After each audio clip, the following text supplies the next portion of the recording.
Gayatri. Welcome to ET exclusive. Industry ఏదైనా ticket రేట్లే ప్రధాన సమస్యగా మారుతున్నాయా? ఆడియన్స్ ని థియేటర్స్ కి రప్పించడానికి నిర్మాతలు చేస్తున్న ప్రయత్నాలు సఫలమవుతున్నాయా? ఈ రోజుల్లో అసలు 50 రూపాయలకి సినిమా చూపించడం సాధ్యమేనా? మరి బాలీవుడ్లో ఆ సినిమాకి ఎలా సాధ్యమైంది? ఓ సినిమాకి 1000 రూపాయలు, మరో సినిమాకి 50 రూపాయలు. ఏంటి తేడా? చూద్దాం ఎక్స్క్లూజివ్గా. ఇండియన్ సినిమా ఇండస్ట్రీలో ఇప్పుడు మోస్ట్ ట్రెండింగ్ టాపిక్ ఏదైనా ఉందా అంటే అది టికెట్ రేట్లే. ఒక్కో చోట ఒక్కోలా ఇవి ఉన్నాయి. మెట్రో సిటీస్లో రేట్లు వందల్లో కాదు వేలల్లో కూడా ఉన్నాయి. కానీ కొన్ని చోట్ల ఓన్లీ 50 రూపాయలే అంటున్నారు నిర్మాతలు. తాజాగా మనోజ్ బాజ్పేయి నటించిన గవర్నర్ సినిమాను కేవలం 50 రూపాయలకే చూపించారు మేకర్స్. ఈ రోజుల్లో 100 రూపాయలకే సినిమా చూపించడం కష్టమనుకుంటే గవర్నర్ సినిమా యూనిట్ అందులో సగానికే చూపించింది. మొదటి 25,000 మంది ఆడియన్స్ కు కేవలం 50 రూపాయల టికెట్ కి సినిమా చూపించారు వాళ్ళు. గవర్నర్ సినిమాకు ఇది హెల్ప్ అయింది కూడా. గతంలోనూ కొన్ని సినిమాలకు, రాబోయే బడా సినిమాలకు కూడా 1+1 ఆఫర్ ఇస్తుంటారు నార్త్ నిర్మాతలు. బాలీవుడ్ లో ఆడియన్స్ లో థియేటర్స్ కు రప్పించడానికి ఎన్నో జిమ్మిక్కులు వేస్తుంటారు మేకర్స్. అదే సౌత్ కు, మరీ ముఖ్యంగా తెలుగు ఇండస్ట్రీకి వచ్చేసరికి టికెట్ రేట్ల పంచాయతీ పూర్తిగా భిన్నంగా ఉంటుంది. ఇక్కడ ప్రతి పెద్ద సినిమాకు రేట్లు పెంచేస్తుంటారు. బడ్జెట్ సాకు చూపించి పెంచుకుంటూ ఆడియన్స్ పై భారం వేస్తున్నారనే విమర్శలు ఉన్నాయి. నార్త్ లో ఫ్లెక్సీ రేట్లు ఉంటాయి. డిమాండ్ అండ్ సప్లై అన్నట్లు వీకెండ్స్ లో రేట్లు ఎక్కువగా ఉన్నా వీక్ డేస్ లో వాటిని తగ్గిస్తారు. కానీ సౌత్ లో ఆ సౌలభ్యం లేదు. ఇక్కడ తొలి 10 రోజుల పాటు రేట్లు పెరిగే ఉంటాయి. ఆడియన్స్ థియేటర్లకు రావడానికి 50 రూపాయలంటూ అక్కడ ఆఫర్లు ఇస్తుంటే మన దగ్గర మాత్రం అటు ఇటుగా 500 రూపాయలు అంటున్నారు. ఈ తేడా తగ్గితేనే థియేటర్లకు మునుపటి కళ వస్తుందేమో. పవన్ కళ్యాణ్ పొలిటికల్ గా ఉన్న బిజీ చూశాక ఆయన నుంచి సినిమాలు ఇప్పట్లో రావడం కష్టమే అని అభిమానులు కూడా ఫిక్స్ అయిపోయారు. ఆశలు వదిలేసుకున్నారు కూడా. కానీ అడగకుండానే అప్డేట్ ఇచ్చి వాళ్లలో కొత్త ఆశల్ని రేకెత్తిస్తున్నారు ఓజీ మేకర్స్. అంతా ఓకే, కానీ ఓజీ 2 వరకేనా? మిగిలిన దర్శకులు కూడా పవన్ ఓకే చెప్తున్నారా? ఇంతకీ సురేందర్ రెడ్డి పరిస్థితి ఏంటి? చాలా రోజుల తర్వాత పవన్ కళ్యాణ్ సినిమా గురించి అప్డేట్ వచ్చింది. ఉస్తాద్ భగత్ సింగ్ పూర్తయిన తర్వాత ఆయన పూర్తిగా రాజకీయాలకు పరిమితమైపోయారు. ఆయన తీరు, అక్కడాయన జోరు చూశాక ఇప్పట్లో ఆయన నుంచి సినిమాలు రావడం కష్టమే అనుకున్నారంతా. కానీ అనుకోకుండా ఓజీ 2 అప్డేట్ ఇచ్చి ఫ్యాన్స్ ను సర్ప్రైజ్ చేశారు పవన్ టీం. ఓజీ 2 ఉంటుందనే విషయాన్ని పవన్ కళ్యాణే స్వయంగా కన్ఫర్మ్ చేశారు. కానీ అదిప్పట్లో ఉంటుందనే ఆశలైతే అభిమానుల్లో లేవు. పైగా సుజిత్ కూడా నాని సినిమా స్క్రిప్ట్తో బిజీగా ఉన్నారు. ఆయన ప్యారడైజ్ నుంచి ఫ్రీ అయ్యాక బ్లడీ రోమియోను సెట్స్ పైకి తెచ్చేందుకు ఏర్పాట్లు చేసుకుంటున్నారు సుజిత్. ఈ గ్యాప్లోనే ఓజీ 2 అప్డేట్ వచ్చింది. నాని ప్యారడైజ్ తోనే మరో 6 నెలలకు పైగా సావాసం చేసేలా కనిపిస్తున్నారు. ఇప్పటికే బ్లడీ రోమియో స్క్రిప్ట్ పూర్తి చేసిన సుజిత్ ప్రస్తుతం ఫారెన్లో ఉన్నారు. దాంతో ఆయన వచ్చిన వెంటనే ఓజీ 2 పనులు మొదలవుతాయని Pawan Kalyan Creative Works tweet చేసింది. అంతా బాగానే ఉంది గానీ ఓజీ 2తో పాటు సురేందర్ రెడ్డి సినిమాను కూడా పవన్ కదిలిస్తారా అనేది ఆసక్తికరంగా మారింది. ఓజీ ఫ్రాంచైజీపై ముందు నుంచి పవన్ ఇంట్రెస్ట్ చూపిస్తున్నారు కాబట్టి ఇప్పుడు కాకపోతే ఎప్పుడూ ఆ సినిమా వస్తుంది. మరి సురేందర్ రెడ్డి ప్రాజెక్ట్ అప్డేట్ ఏంటనేది సస్పెన్స్. ఈ సినిమాను పవన్ సన్నిహితుడు రామ్ తాళ్లూరి నిర్మించనున్నారు. ఇది ఆగిపోలేదని తెలిసినా ఎప్పుడు మొదలవుతుందో మాత్రం తెలీదు. మొత్తానికి చూడాలిక ఏం జరగబోతుందో. అందని ద్రాక్ష కోసం మన హీరోయిన్లు పోరాడుతున్నారా? గత 15 ఏళ్లుగా ఆ ప్రయత్నం చేస్తున్నా ఎవరికీ ఆ విషయంలో సక్సెస్ అందట్లేదా? ఎన్ని సినిమాలు చేసినా ఫలితం మాత్రం అంతేనా? తాజాగా సమంత కూడా ఇదే జోనర్తో రాబోతుందా? ఈ ప్రశ్నలన్నింటికీ సమాధానం ఒకే స్టోరీలో చూసేద్దాం పదండి. గ్లామర్ పండించే హీరోయిన్లు అప్పుడప్పుడు యాక్షన్ సీక్వెన్సుల్లో అదరగొడుతుంటే స్క్రీన్ కళకళ్లాడుతుంది. మన ముద్దుగుమ్మలు కూడా అలాంటి మేకోవర్ కోసమే శక్తివంచన లేకుండా ట్రై చేస్తున్నారు. కానీ ఏం చేస్తాం, కాలమే కలిసి రావట్లేదు పాపం. అప్పుడెప్పుడో 2009లో వచ్చిన అరుంధతి తర్వాత సౌత్లో ఆ range lady oriented commercial block buster లేదు. అరుంధతి తర్వాత లేడీ ఓరియంటెడ్ సినిమాలకి బాగా డిమాండ్ పెరిగింది. ఆ తర్వాత చాలా మంది స్టార్ హీరోయిన్స్ ఇలాంటి యాక్షన్ బ్యాక్డ్రాప్ సినిమాలు ట్రై చేశారు. కానీ ఎవరికీ సక్సెస్ రాలేదు. ఎవరెవరికో ఎందుకు, అనుష్కకే ఆ రేంజ్ బొమ్మ పడలేదు. భాగమతి ఓకే అనిపించిందే కాని అరుంధతిని మరిపించలేదు.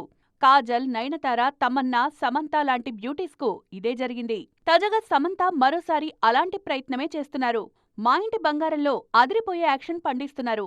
ఈ సినిమాలో ఆమెకు భాషా రేంజ్ బ్యాక్డ్రాప్ ఉంటుందంటున్నారు నందిని రెడ్డి. అలాగే మైసాతో రష్మిక మందన్న, రెక్కైతో నయనతార ఇలాంటి యాక్షన్ సినిమాలే చేస్తున్నారు. మరి ఇన్నేళ్ల తర్వాతైనా జేజమ్మను మరిపించే హిట్ మన బ్యూటీస్ ఇస్తారా? ఏదైనా మొదలు పెట్టనంత వరకే. ఒక్కసారి we step in super fast express అంటున్నారు మన దర్శకులు. వాళ్ళకి హీరోలు కూడా తోడవుతున్నారు. ఓ సినిమా అయ్యాక మరో సినిమా మొదలు పెట్టడానికి లేట్ అవుతుందేమో కానీ సెట్లోకి అడుగు పెట్టాక మాత్రం అస్సలు తగ్గట్లేదు. జెట్ స్పీడ్తో షూట్ పూర్తి చేస్తున్నారు. ఈ మధ్య ఇదే ట్రెండ్ అయిపోయింది. మన శంకరవర ప్రసాద్ గారు విడుదలయ్యాక 5 నెలలకు పైగానే గ్యాప్ తీసుకున్నారు చిరంజీవి. మధ్యలో భుజానికి సర్జరీ కూడా అయింది. అయితే మే నెలాఖరులో బాబీ సినిమా మొదలు పెట్టారు చిరు. అలా మొదలైందో లేదో అప్పుడే 2 షెడ్యూల్స్ పూర్తయ్యాయి. హైదరాబాద్తో పాటు పొల్లాచి షెడ్యూల్స్ పూర్తి చేశారు బాబీ. అనిల్ రావిపూడి కూడా అంతే. మార్చి నుంచి కథ రాయడం మొదలుపెట్టి మొన్నే పూర్తి చేశారు. జూన్ 18న వెంకీ కళ్యాణ్ రామ్ సినిమాకు కొబ్బరికాయ కొట్టనున్నారు.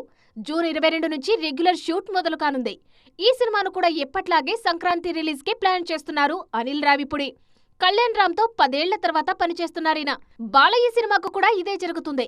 అఖండ 2 తర్వాత కొత్త సినిమా మొదలు పెట్టడానికి కాస్త టైం తీసుకున్నారు ఎన్బీకే.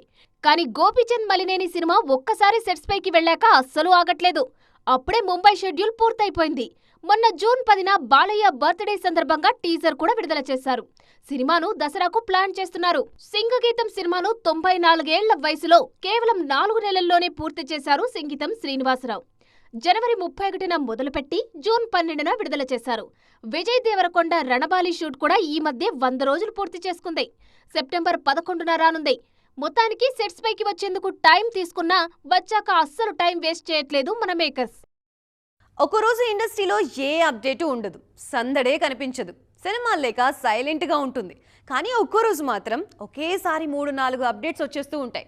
అయితే అతివృష్టి లేదంటే అనావృష్టి అంటుంటారు కదా, అదే జరుగుతోంది. తాజాగా అతివృష్టి అన్నమాట. మరి ఆ టీజర్స్ సందడేంటి, కొత్త సినిమాల ముచ్చట్లేంటో చూద్దామా? జూన్ 12 తెలుగు ఇండస్ట్రీకి మంచి రోజు అనుకుంటా. ఒకే రోజు చాలా అప్డేట్స్ వచ్చేశాయి. ఓవైపు అనిల్ రావిపూడి తన సినిమా ప్రమోషనల్ వీడియో విడుదల చేస్తే, మరోవైపు సత్యదేవ్ హీరోగా మహేష్ బాబు నిర్మిస్తున్న రావ్ బహదూర్ టీజర్ వచ్చింది. ఈ చిత్రకథ నచ్చి స్వయంగా సూపర్ స్టార్ తన జీఎంబీ ఎంటర్టైన్మెంట్స్ లో సినిమాను సమర్పిస్తున్నారు. గోపీచంద్ బర్త్డే సందర్భంగా ఆయన నటిస్తున్న కొత్త సినిమాల ముచ్చట్లు చెప్పారు మేకర్స్. సంకల్పరెడ్డితో చేస్తున్న భరతవర్ష షూట్ వేగంగా నడుస్తుంటే, వి వెంకట్ దర్శకత్వంలో చేస్తున్న యాక్షన్ ఎంటర్టైనర్ కు సింగా అనే టైటిల్ ఖరారు చేశారు. చిన్న గ్లిమ్స్ కూడా ఇచ్చారు. ఈ సినిమాకు శ్రీకర్ ప్రసాద్, శామ్ సిఎస్ లాంటి టెక్నీషియన్స్ పనిచేస్తున్నారు. టీజర్స్ మాత్రమే కాదు, ఓపెనింగ్ ముచ్చట కూడా జూన్ 12నే జరిగింది. ఇన్నాళ్లు హీరోగా మెప్పించిన కిరణ్ అబ్బవరం ఇప్పుడు దర్శకుడిగా మారారు. ఆయన తెరకెక్కిస్తున్న సినిమా ఓపెనింగ్ కూడా ఇప్పుడే జరిగింది. ఇక సంపత్ నంది, శర్వానంద్ కాంబోలో వస్తున్న భోగి సినిమా కొత్త షెడ్యూల్లు జూన్ 12నే మొదలుపెట్టారు. మరి సందడి రాబోయే రోజుల్లోనూ ఇలాగే కంటిన్యూ చేస్తారా?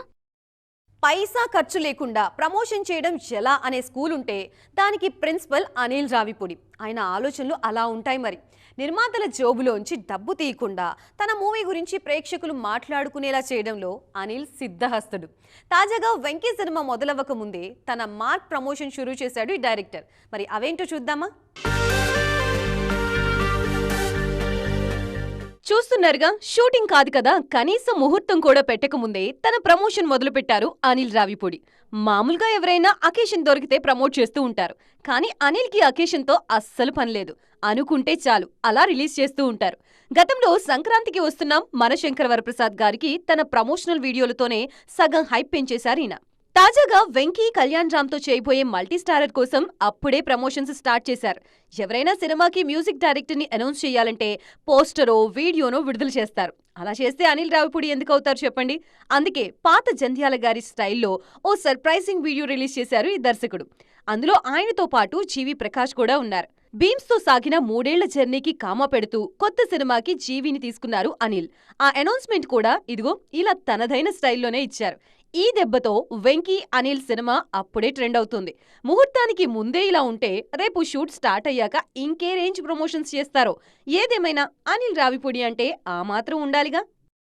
సో చూసారుగా, ఇది ఇవాల్టి ఈటీ ఎక్స్క్లూజివ్. మరో ఈటీ ఎక్స్క్లూజివ్ లో మళ్ళీ కలుద్దాం. అప్పటి వరకు చూస్తూనే ఉండండి TV9.